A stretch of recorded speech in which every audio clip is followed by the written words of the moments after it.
안녕하세요, 올바르입니다. 이번 주는 엔비디아 2분기 실적 발표 이후에 펀더멘탈을 다시 한번 살펴보고 엔비디아 쿠다와 AMD의 플랫폼 간 간의 차이를 생각해보는 자료입니다.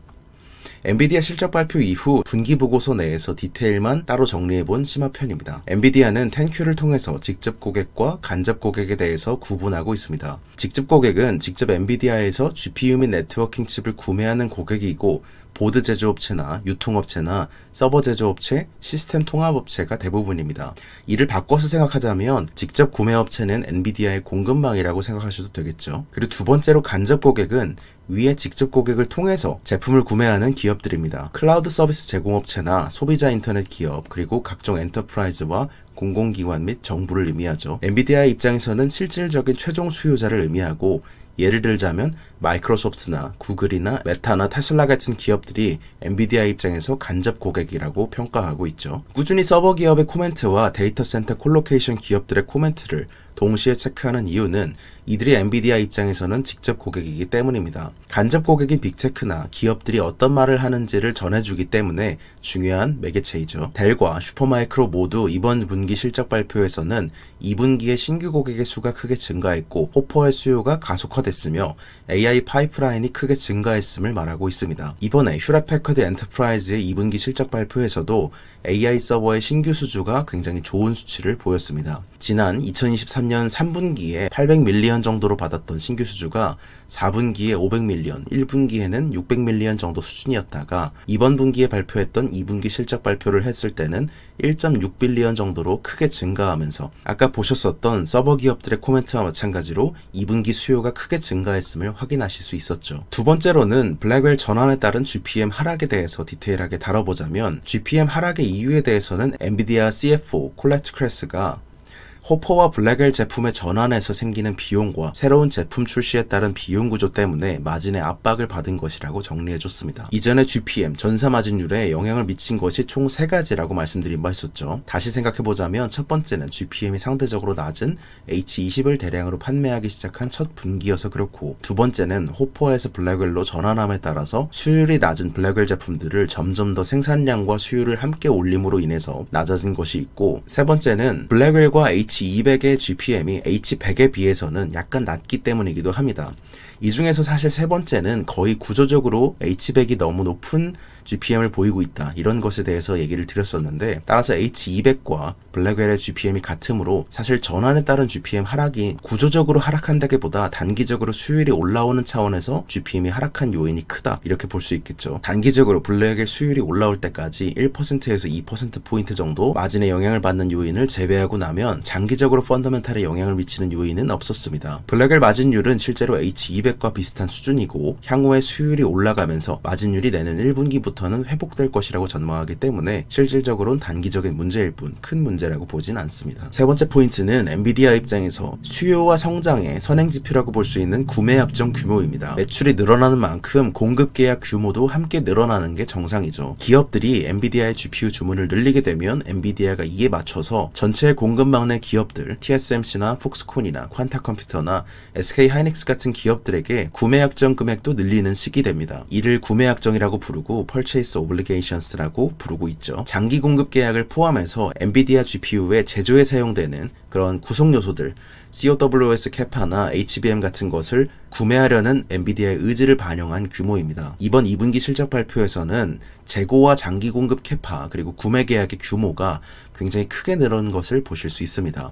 1분기에는 18.8빌리언에서 2분기에는 27.8빌리언으로 크게 늘었죠. 이는 엔비디아의 기존 제품 생산을 늘리기 위한 후공정이나 HBM 캐파 계약 확대, 그리고 신제품인 H200과 H20 블랙웰 생산을 늘리기 위한 후공정 및 HBM 캐파와 서버 제조에 필요한 냉각 및 부품 계약 확대까지 더해지면서 규모가 한 분기 사이에 QOQ로 거의 48% 가까이 늘었습니다. 높은 수요에 기반해서 구매 약정을 늘리는 것이기 때문에 디테일을 보더라도 수요가 크게 변하지 않음을 확인하실 수 있는 내용이었죠. 네 번째는 이번 분기에도 미국 외 국가로의 출하가 늘어나면서 매출 성장을 기록했습니다. 미국 내 매출 비중이 크게 줄고 유럽과 중국과 싱가포르 매출 비중이 조금씩 늘어난 모습을 보실 수 있는데요. 이에 대해서 첫 번째 생각은 클라우드 기업들, 애저나 GCP나 AWS 같은 기업들이 AI 붐 초기에 수요가 가장 높았던 미국 내 데이터 센터 리전들에 충분한 컴퓨팅을 구축하고 나서 이제는 유럽과 아시아, 싱가포르 리전에 H100과 H200을 구축하고 있기 때문이라고 추정하고 있습니다. 미국향 매출 비중이 크게 줄어들었고 싱가포르, 인도가 조금 더 늘은 모습을 확인하실 수 있죠. 싱가포르로 이전한다는 것은 싱가포르에 있는 기업이라기보다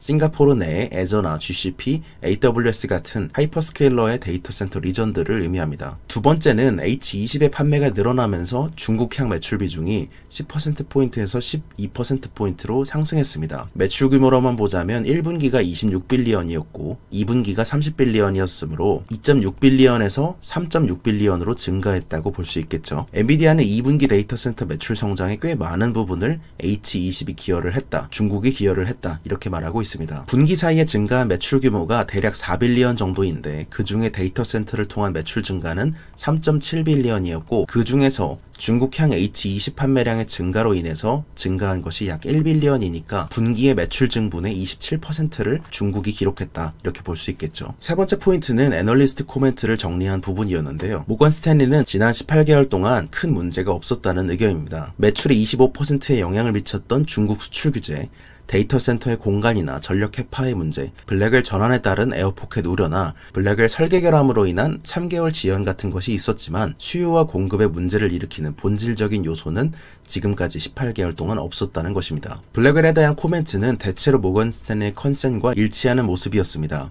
칩의 설계, 즉 디자인을 변경한 것이 아니라 TSMC가 엔비디아의 설계를 받아 생산하는 과정에서 생산 시 수율을 높이기 위해서 마스크를 변경했다는 내용이었죠. 블랙웰로 전환하는 과정에서 이번에도 워낙 많은 공정들이 바뀌고 부품들이 바뀌기 때문에 램프업 과정에서 생기는 비용들도 늘어난 분기였습니다. 단기적인 문제 이후에는 2025년에는 약간씩 GPM이 상승하면서 74% 수준에서 안정될 것을 전망했습니다. 또한 이번 분기에는 굉장히 구체적으로 3분기에는 약간의 블랙웰 샘플링 매출이 반영되고 4분기에는 수십억 달러의 매출이 발생할 거라고 했던 several billion인 레비뉴에 대해서 언급한 부분에서 모건 스탠리는 이 정도 코멘트면 생산 가시성이 꽤나 높아진 것이라고 볼 수 있고, 두 번째는 이 정도의 3에서 7빌리언 정도의 매출 규모라면 애널리스트들의 컨센상 레인지 상단에 위치한다고 평했습니다. 엔비디아 실적 발표 후에 올해와 내년에 대한 EPS 추정치 변화와 외사의 애널리스트 코멘트 디테일은 네이버를 통해서 독점적으로 공개되어 있습니다. 두 번째 챕터는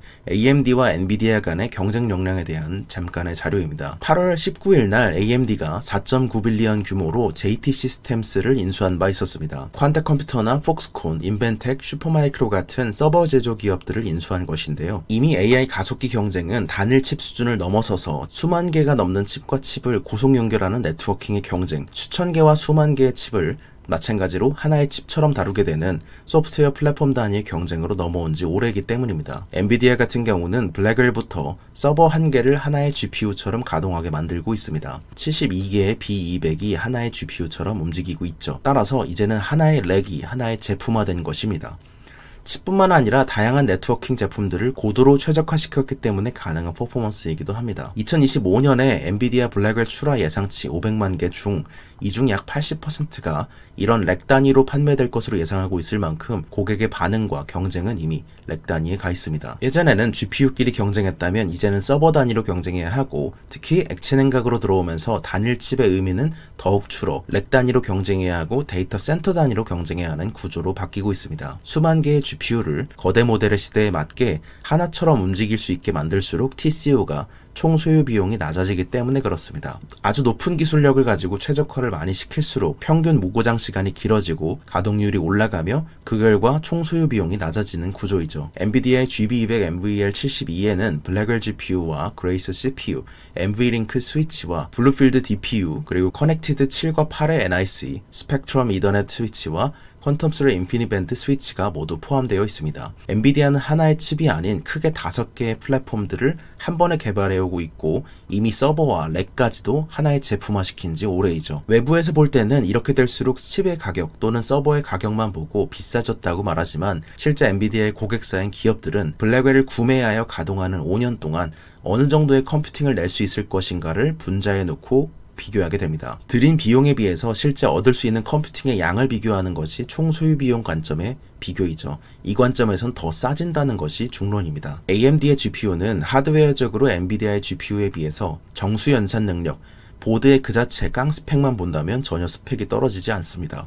그래서 AMD의 MI300X는 꾸준히 엔비디아의 칩에 비해서 가격은 저렴하면서 성능은 더 뛰어나다는 것을 강조하곤 합니다. 그러나 가속 컴퓨팅의 핵심은 소프트웨어 리라이트, 소프트웨어를 CPU 기반에서 GPU로 다시 병렬 컴퓨팅으로 재작성하는 것에 있습니다. 실제로 고객인 기업들이 원하는 현실에서 AI 워크로드를 가속화시키거나 혹은 기존의 데이터 처리나 알고리즘들을 가속화시키는 능력으로만 본다면 AMD의 능력이 꽤 떨어지게 됩니다. 추론에서는 그렇다면 AMD의 것이 더 뛰어난 것이 아닌가, 이런 식으로 마이크로소프트가 주문을 많이 했었지만 올해 초에 오더컷을 낸 바 있었죠. 이에 대해서는 이전에 AMD의 MI300이 발표됐을 당시 네이버 분석 재료 AMD의 MI300 분석하기, 엔비디아의 H100을 뛰어넘은 논란의 벤치마크에 대해서 전해드린 바 있었습니다. AMD는 당시에 의도적으로 엔비디아의 H100 추론 성능 기준을 구형 쿠다 기준으로 뽑은 바 있었습니다. 자신들은 최신의 소프트웨어 기준을 놓고 비교했었죠. 아니, 엔비디아는 이미 H100의 커널 업데이트를 통해서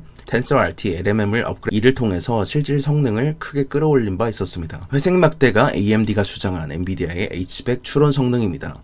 이 기준을 놓고 보면 빨간색 막대인 자사의 AMD MI300 추론 성능이 엔비디아 것을 앞서는 것처럼 보입니다. 그러나 실제로는 빨간 막대 바로 옆에 있는 초록색 막대 성능을 보인다는 것이고, 그리고 만약 여기서 고객사들이 추가적으로 엔비디아의 소프트웨어를 통해서 최적화할수록 점점 성능이 기하급수적으로 차이난다는 내용이었습니다. 따라서 현실적으로 클라우드들은 이 상태로 LMM 추론을 하고 있다는 것이었죠. 따라서 AMD의 제품에 비해서 훨씬 더 많은 규모의 차이가 난다는 것이었습니다. 또한 애플리케이션의 추론은 설치 기반에 비례하는 게임이기도 합니다. 최적화가 가장 중요한 요소이기 때문이죠.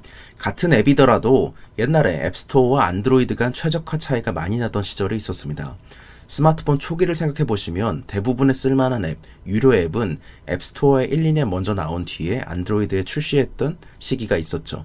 가속 컴퓨팅 분야는 훨씬 더 쿠다가 지배적이기 때문에 만약 새로운 AI 애플리케이션이 나온다고 하면 쿠다 베이스로 잘 가속될 수 있는 개발을 먼저 하는 것이 합리적인 선택이기도 합니다. 현재 모든 앞서가는 논문의 저자와 모든 AI 연구소가 선택하는 알고리즘이 쿠다를 통해서 작성되고 있는 이유입니다. 엔비디아 쿠다와 AMD의 플랫폼에 대해서는 훨씬 더 자세히, 예를 들어서 현실적으로 무슨 차이를 내고 있는지, 왜 AMD가 따라잡지 못하고 있는지에 대한 디테일은 네이버를 통해서 공개되어 있습니다. 이번 주 네프콘을 통해서 전해드렸던 독점 콘텐츠는 총 5개였습니다. 주간 전략 보고를 통해 말씀드린 내용은 2분기 실적 발표 12주차의 업사이클과 다운사이클에 대해서 기업별로 구분해보고, 테슬라가 FSD를 통해서 이루려고 했던 것을 먼저 얻은 리오토, 그리고 버핏의 미국판 올리브영인 얼타뷰티 매수에 대한 생각, AI와 non-AI의 수요를 체크해보고 빅테크 기업들의 주간 코멘트를 정리해본 자료입니다. 두 번째는 엔트로픽의 CEO 인터뷰였습니다. 엔트로픽은 현재 AGI를 향해 달려가는 탑5 플레이어 중 한 명이기 때문에